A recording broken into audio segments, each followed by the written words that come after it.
नई दुल्हन की समझदारी। एक लड़की विवाह करके ससुराल में आई। घर में एक तो उसका पति था, एक सास थी और एक दादी सास थी।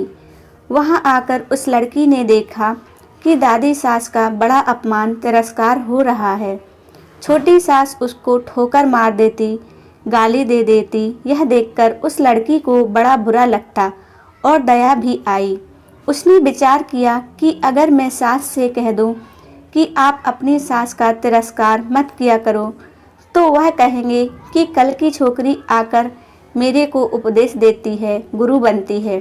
अतः उसने अपनी सास से कुछ नहीं कहा। उसने एक उपाय सोचा। वह रोज काम निपटा करके दादी सास के पास जाकर बैठ जाती और उसके पैर दबाती।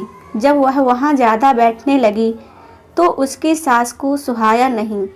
एक दिन सास ने पूछा कि बहू वहाँ क्यों जा बैठी? लड़की ने कहा कि बोलिए क्या काम है? सास बोली कि काम क्या बताएं, तो वहाँ क्यों जा बैठी? लड़की बोली कि मेरे पिताजी ने कहा था कि जवान लड़कों के साथ तो कभी बैठना ही नहीं, जवान लड़कियों के साथ भी कभी मत बैठना। जो घर में बड़े बूढ़े हों उनके पास बैठना, उनसे शिक्षा लेना। हमारे घर में सबसे बड़ी दादी ही है और किसके पास बैठूं? मेरे पिताजी ने कहा था कि वहाँ हमारे घर की रिवाज नहीं चलेगी, वहाँ तो तेरे ससुराल की रिवाज चलेगी। मेरे को यहाँ की रिवाज सीखनी है, इसलिए मैं उनसे पूछती हूँ कि मेरी सास आपकी सेवा कैसे करती हैं। सास ने पूछा कि उस बुढ़िया ने क्या कहा। वह बोली कि दादी जी कहती हैं कि यह मेरे को ठोकर नहीं मारे, गाली नहीं दे तो मैं सेवा ही मानूं। सास बोली कि क्या तू भी ऐसा ही करेगी? वह बोली कि मैं ऐसा नहीं कहती हूँ, मेरे पिताजी ने कहा है कि बड़ों से ससुराल की रीति सीखना। सास डरने लग गई कि मैं अपनी सास के साथ जो बर्ताव करूँगी वही बर्ताव मेरे साथ होने लग जाएगा। एक जगह कोने में ठीकरी इकट्ठी पड़ी थी। सास ने पूछा, बहू ये ठीकरी क्यों रखी है? लड़की ने कहा, आप दादी जी को ठीकरी में भोजन दिया करती हो, इसलिए मैंने पहले ही जमा कर ली। तो मेरे को ठीकरे में भोजन कराएगी क्या? मेरे पिताजी ने कहा है कि तेरे वहाँ की रीति चलेगी। यह रीति थोड़े ही है, तो आप दादी को ठीकरी में क्यों देती हो? थाली कौन मांजे? थाली तो मैं मांजूंगी, तो तू थाली में दे दिया कर, ठीकरी उठाकर बाहर फेंक। अब दादी को थाली में भोजन मिलने लगा। सबको भोजन देने के बाद जो बाकी बचे वह खिचड़ी की खुरचन, कंकड़ वाली दाल माँ को दी जाती थी। लड़की उसको हाथ में लेकर देखने लगी। सास ने पूछा, बहू क्या देख रही हो? मैं देख रही हूँ कि बड़ों को भोजन कैसा दिया जाता है।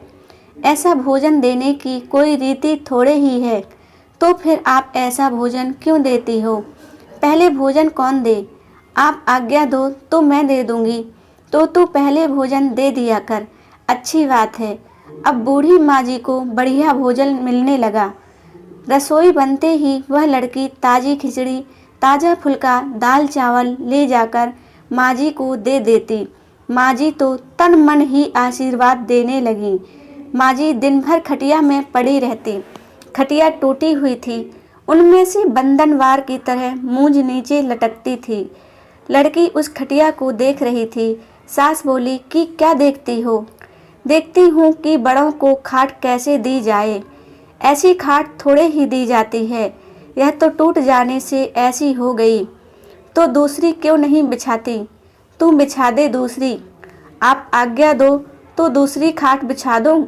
अब माँ जी के लिए निवार की खाट लाकर बिछा दी गई।